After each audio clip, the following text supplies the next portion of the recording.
Longe dos holofotes das grandes potências e longe das decisões corporativas movidas por lucro, algo histórico aconteceu em meio ao deserto de Gansu, na China.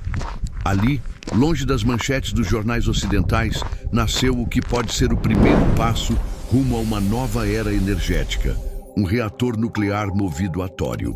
Mas antes de continuarmos, é muito importante para nós que você curta o vídeo assim, para sabermos que vocês estão gostando.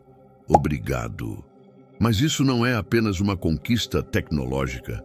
É também uma história de visão esquecida, de oportunidades ignoradas e de um conhecimento enterrado por décadas até agora. Desde a Revolução Industrial, dependemos de combustíveis fósseis para mover o mundo.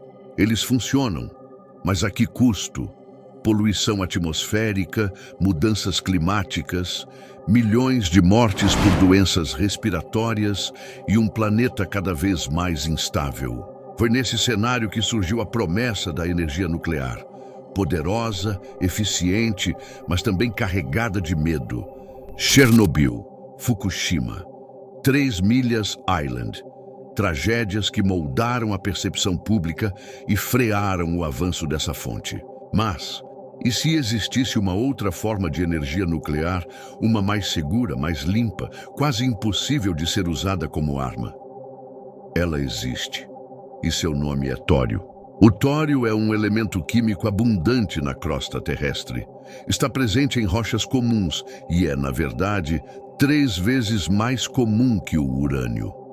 Mas o que realmente o diferencia é seu potencial energético. Se extraído e usado da maneira certa, o tório pode gerar até 200 vezes mais energia que a mesma quantidade de urânio. Imagine um pequeno punhado dessa substância alimentando cidades inteiras. E o mais surpreendente, a radiação gerada por seus resíduos desaparece em algumas centenas de anos, muito menos do que os milhares exigidos pelo urânio. Então, por que não usamos isso antes? A resposta está na história. Nos anos 1960, os Estados Unidos testaram o uso do tório em reatores inovadores com sal fundido, uma abordagem radicalmente diferente dos reatores de combustível sólido convencionais. Esses reatores eram mais seguros, operavam sob baixa pressão e podiam ser desligados automaticamente em caso de emergência. O projeto até deu certo, mas foi deixado de lado. Por quê? Porque o tório não serve bem para produzir armas nucleares. Durante a Guerra Fria, o interesse do governo americano estava em armamento, não em segurança ou sustentabilidade. Assim, os planos foram arquivados, os documentos desclassificados e a ideia esquecida. Foi aí que a China viu uma oportunidade e explorou ela. Décadas depois, enquanto o mundo se distrai com debates energéticos rasos e soluções de curto prazo, um grupo de cientistas chineses encontrou os arquivos esquecidos. Eles estudaram cada detalhe, cada experimento. E em 2024, a China colocou em operação o primeiro reator funcional de tório do mundo, baseado inteiramente na pesquisa americana esquecida. É um reator pequeno, experimental, mas representa um passo gigantesco. Ele é autossustentável, seguro e já consegue operar com adição contínua de combustível, algo que era apenas teórico até então. É assim que funciona um reator de tório na prática. A mágica do tório está em sua transformação. Ele não é físsil por natureza, ou seja, não se divide por conta própria para liberar energia. Mas quando exposto a nêutrons, se transforma em urânio-233, que sim, é físsil. E o segredo está no tipo de reator, os reatores de sal fundido. Ao invés de barras sólidas de combustível, usa-se uma mistura líquida de sais e tório, aquecida a mais de 1000 graus Fahrenheit. Esse líquido flui facilmente, permitindo a retirada de subprodutos tóxicos durante a operação, algo impossível em reatores convencionais. Além disso, em caso de superaquecimento, um simples plug de congelamento derrete e o combustível escorre para tanques seguros.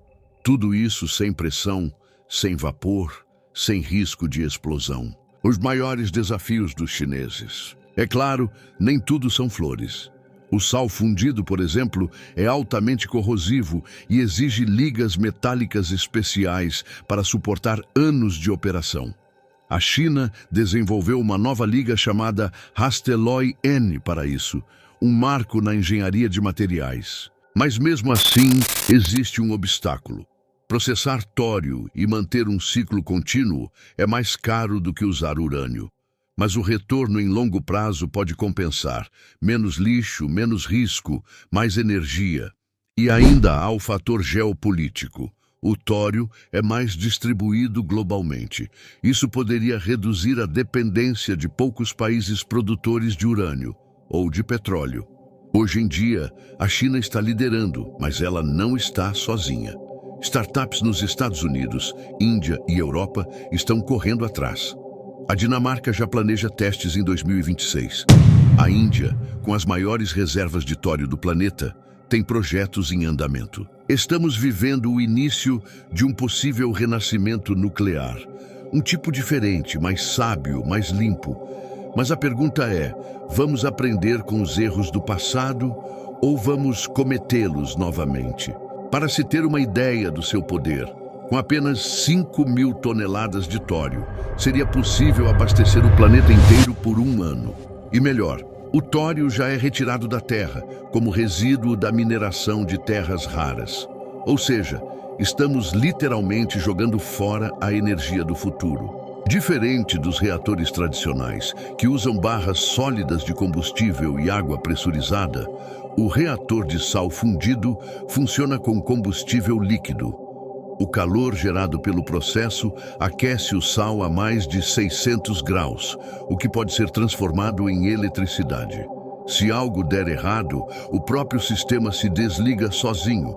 Uma válvula se derrete, o combustível escorre e a reação para, sem explosões, sem colapsos. Os desastres de Chernobyl e Fukushima deixaram cicatrizes profundas na memória de todos. E talvez por isso, o medo venceu a ciência. Por décadas, o tório foi deixado de lado em nome de uma energia mais convencional, mais compatível com as demandas da Guerra Fria. Enquanto isso, no século XXI, uma nova potência global fez exatamente o oposto. Estudou, recuperou e aprimorou o que havia sido deixado de lado. E agora, a China colhe os frutos de uma persistência silenciosa. As 4 características que tornam o tório uma promessa energética. Primeira, disponível em todo o planeta, principalmente em países como Índia, Brasil, Estados Unidos e China.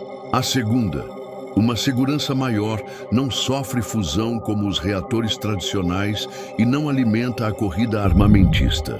Terceira, baixo impacto ambiental. O resíduo radioativo do tório é muito menor e permanece perigoso por centenas e não milhares de anos. E a última, alta eficiência. Pode gerar até 200 vezes mais energia que o urânio, com menor quantidade de combustível. Apesar dos obstáculos, em 2024, o reator chinês alcançou um feito histórico. Manteve a reação por tempo contínuo e ainda adicionou combustível com o sistema em operação. Isso nunca havia sido feito. A próxima meta? Um reator de 60 megawatts operando até 2030. Pequeno comparado a usinas tradicionais, mas um salto gigantesco para essa tecnologia. O que antes era apenas teoria está finalmente ganhando forma. O futuro pode não estar nos painéis solares, nem nas turbinas eólicas. Talvez esteja nas cinzas da mineração, na poeira lunar ou na rocha esquecida que um dia Alvin Weinberg tentou mostrar ao mundo. Bom, se chegou até aqui, se inscreva no canal e vai nos ajudar demais. Obrigado de coração mesmo.